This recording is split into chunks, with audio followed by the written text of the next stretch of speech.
안녕하세요. 10월 21일 화요일 아침마다 새로운 이성지 목사입니다. 오늘 하루도 어디를 가든지 예수님의 향기를 드러내는 증인의 삶 사시기를 빕니다. 오늘 묵상 부분은 잠언 17장 1절에서 5절 말씀인데요.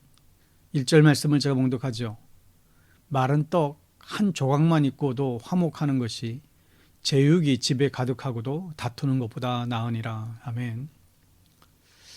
여기서 이 마른 떡이란 수분이 증발하여 오래된 먹기 힘든 음식을 말하지요. 그것도 한 조각이 전부입니다. 그 상태와 양이 절대적으로 부족한 양식이죠. 이는 그 가정에 물질적 여유가 없다는 것을 상징적으로 이제 알려줍니다. 가난한 사람들은 주로 마른 떡을 먹습니다. 마른 떡은 가난의 상징이에요. 유대인들은 유월절이 되면 마른 떡을 먹습니다. 고생하고 가난했던 때를 잊지 않기 위해서 유대인들은 마른 떡을 먹어요. 이 마른 떡은 오래 보관할 수 있죠. 하지만 마른 떡은 맛이 없습니다. 그래서 부자들은 마른 떡을 먹지 않습니다. 마른 떡은 가난한 사람들의 음식입니다. 그러나 그 가정에는 특별한 것이 있죠. 그것이 바로 화목이에요. 마른 떡 한 조각도 서로 양보하고 나누어 먹으며 웃음이 끊이질 않습니다. 그런데 반대로 제육이 집에 가득한 집이 있어요. 여기서 이 제육이라고 하는 이 단어는 제바흐라는 단어인데 재물이라는 의미도 있어요. 그러니까 제육, 진수성찬을 뜻합니다. 잔치 음식이 가득한 거예요. 여러분 중에는 이 제육볶음과 이 마른 떡 둘 중에 무엇을 고르시겠습니까? 당연히 우리가 제육볶음 고기를 고르겠죠. 그런데 어떻게 마른 떡 먹으면서도 행복할 수 있을까요? 마른 떡으로 감사하고 만족할 수 있으면 행복한 것이죠. 마른 떡을 먹으면서도 계속 고기 먹을 생각만 하면 나는 왜 이렇게 정말 고기도 못 먹고 이렇게 사냐 이렇게 이런 생각에 사로잡혀 있으면 참 짜증나고 불행한 것입니다. 그러나 사람은 마음과 정신이 만족해야 비로소 행복할 수 있습니다. 고기 먹으면서도 정말 좋은 집에 살면서도 불평할 수 있어요. 좋은 옷을 입으면서도 불평할 수 있어요. 그러나 마른 떡을 먹으면서도 행복할 수 있습니다. 내 영혼이 만족하면 행복할 수 있지요. 그런데 그런 풍부한 고기를 앞에 두고도 기껏 한다는 게 다투는 거래요. 그러니 그 음식의 맛이 있을 턱이 없습니다. 아무리 진수성찬을 차려놔도 그 먹는 사람이 서로 대화하면서 서로 다투면 음식이 들어가겠어요? 여러분 우리가 음식을 놓고도 우리가 불평하지 마셔야 돼요. 우리가 가진 것으로 감사하고 만족해야 행복할 수 있습니다. 오늘 본문은 우리 가정에 무엇이 필요한지를 알려줍니다. 많은 사람들이 집을 사기 위해서 가정을 잃어버렸습니다. 여러분 가정이 중요해요. 내 집 마련이 중요합니까? 당연히 가정이죠. 근데 내 집 마련하느라고 가정을 잃어버려요. 집은 가정이 머물기 위해서 필요한 공간에 불과한 것이죠. 근데 많은 사람들이 내 집 마련하기 위해 가정이 허물어지는 것도 모른 채 그렇게 살아갑니다. 근데 오늘 말씀은 가정의 행복은 물질의 많고 적음이 아니라 서로의 관계 속에서 화목이 있느냐 없느냐, 곧 관계가 좋으냐 좋지 않으냐에 달려있다는 것을 알려주고 있어요. 서로의 관계를 소중히 여기고 늘 감사하고 만족하며 살 수 있기를 축복합니다. 종종 부자들은 가난한 사람들을 멸시하는 경향이 있습니다.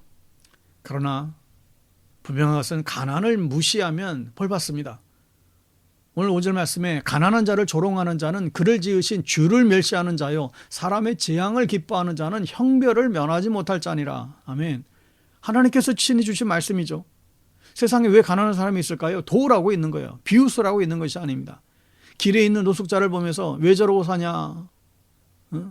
내가 저들에게 돈을 좀 얹어주면 분명히 술 사먹고 마약 사먹고 이러겠지?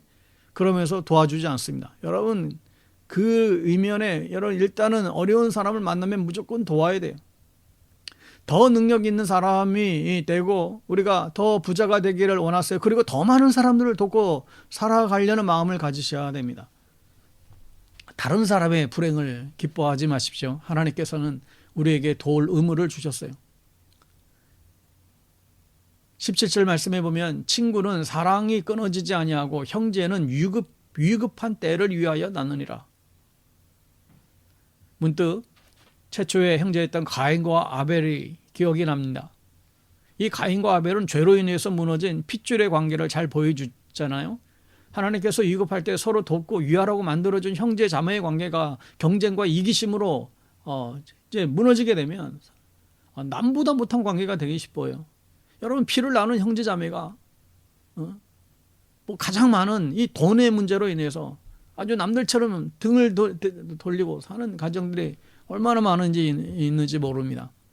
여러분 무조건 가족이라고 손 빌리는 것도 벌리는 것도 문제이겠지만 형제 자매의 어려움에 나 몰라라 하는 것도 하나님께서 기뻐하시는 일은 아닐 것 같아요. 예수님께서 하나님의 한 자녀된 제자들을 향해서 너희들 서로 사랑하라고 새 계명을 주신 것처럼 우리가 한 가정 안에서 형제 자매들을 서로 사랑하는 것이 마땅한 것입니다. 어려움 속에 있는 형제 자매들을 도울 수 있어야 됩니다. 여러분 집안에 고기가 있으면 마른 떡 먹는 집을 여러분 한편으로 생각하세요. 그리고 우리가 도울 수 있으면 도우도록 애써야 될 것입니다. 그런데 연약한 자를 도울 때 여러분 아주 지혜롭게 도와야 됩니다. 그들의 인격이나 기분이 상하지 않게 아주 예의를 갖추고 더 존대하는 마음으로 그들을 도울 수 있어야 됩니다. 그렇지 않으면 자칫 적성하는 것에 불과할 수 있고 거기에는 아무런 감동도 없습니다. 여러분 남을 도울 때도 정말 실력이 필요한 것 같아요. 더 실력이 정말 실력 있게 지혜롭게 도울 수 있기를 축복합니다. 그럴 때 우리 모두가 행복해질 수 있습니다. 서로 돕고 더불어 살아가는 하나님 나라의 백성들 다 되시기를 주님의 이름으로 축복합니다. 샬롬.